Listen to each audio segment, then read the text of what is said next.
एक ऐसी दुनिया है जो हमें नजर तो नहीं आती, लेकिन है हर जगह।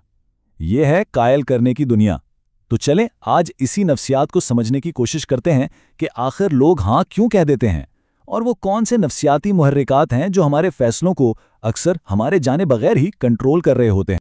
सवाल थोड़ा अजीब है ना, लेकिन नफ्सियात की दुनिया में इसका जवाब सच में बहुत हैरान करने वाला। तो हुआ कुछ यूं कि एक माहिर नफ्सियात थी, एलन लैंगर। उन्होंने एक बड़ा मशहूर तजुर्बा किया। सीन बहुत सादा सा था।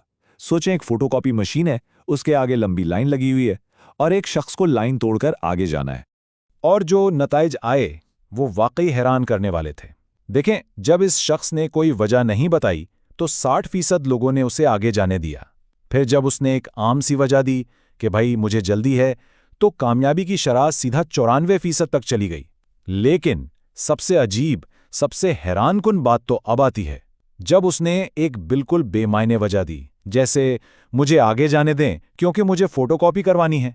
भाई लाइन में हर कोई फोटोकॉपी ही करवाने आया है। तब भी 93% लोगों ने उसे इजाजत दे दी। तो इस सब का मतलब क्या हुआ? असल नुक्ता यह है कि असल ताकत उस वजह में नहीं थी, बल्कि सिर्फ एक लफ्ज बिकॉज यानी क्योंकि में थी।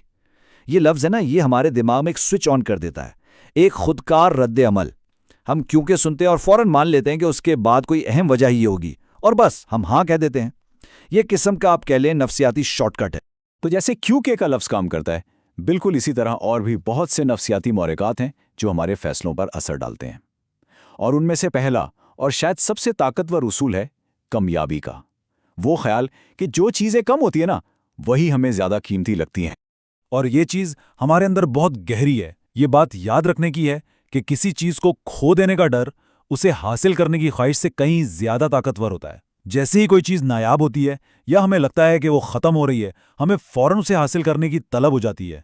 और इसकी मिसालें, अरे वो तो हर तरफ हैं।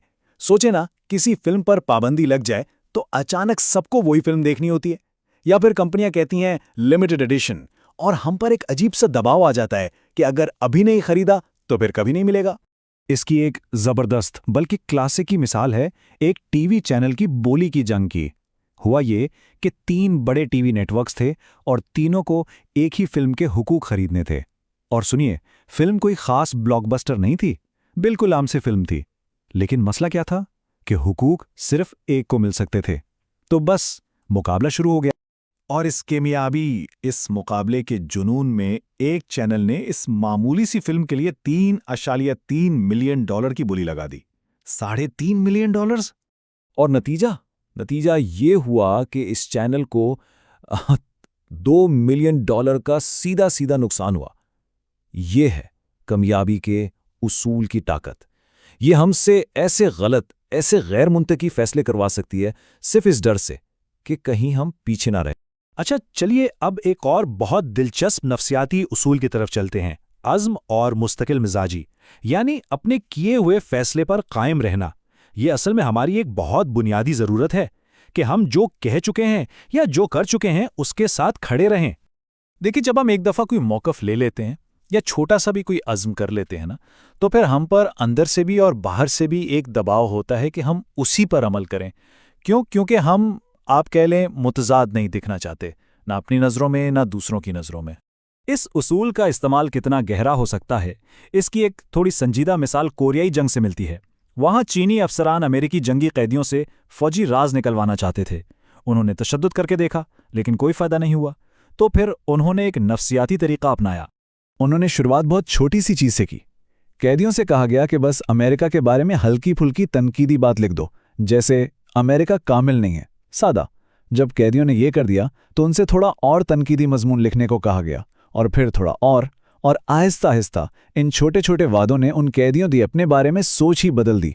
वो खुद को ताउन करने वाला समझने लगे, और इस इमेज को बरकरार रखने के लिए वो बड़े से बड़े राज बताने पर भी राजी हो। लेकिन ये उसूल सिर्फ मनफी चीज़ों के लिए काम नहीं करता, इसका मुस्बत इस्तेमाल भी होता है। एक कैंसर चैरिटी थी, उन्हें अतियात जमा करने में मुश्किल हो रही थी, तो उन्होंने लोगों से एक बहुत छोटी सी दरख्वास्त की, सिर्फ ये कि एक छोटा सा पिन पहन लें।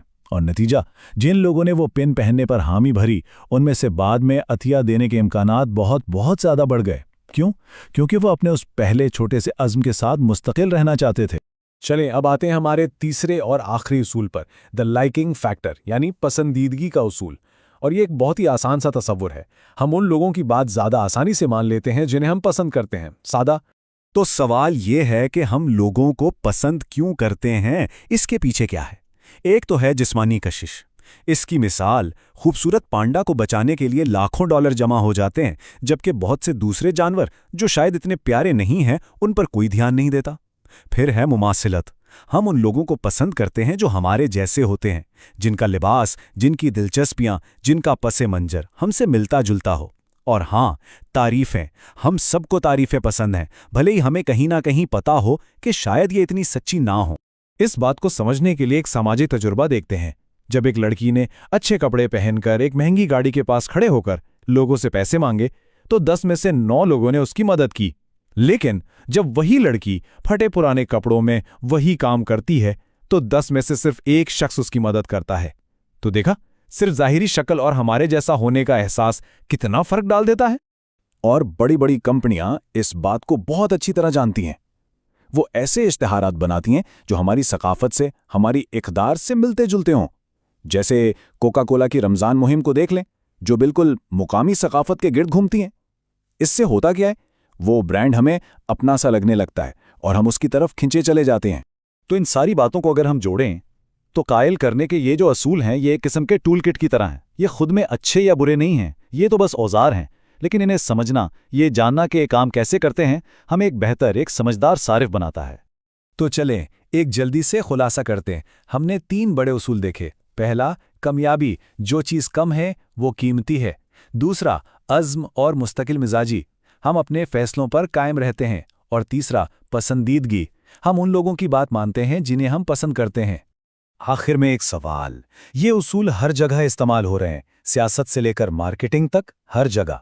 अब जब इन उसूलों की समझ आ गई है, तो अपने इर्द गिर्द की दुनिया को देखने का नजरिया कैसे बदलेगा? ये जानना कि कोई हमें कायल करने की कोशिश क्यों और कैसे कर रहा है, यही चीज़ हमें बेहतर फैसले करने की ताकत देती है।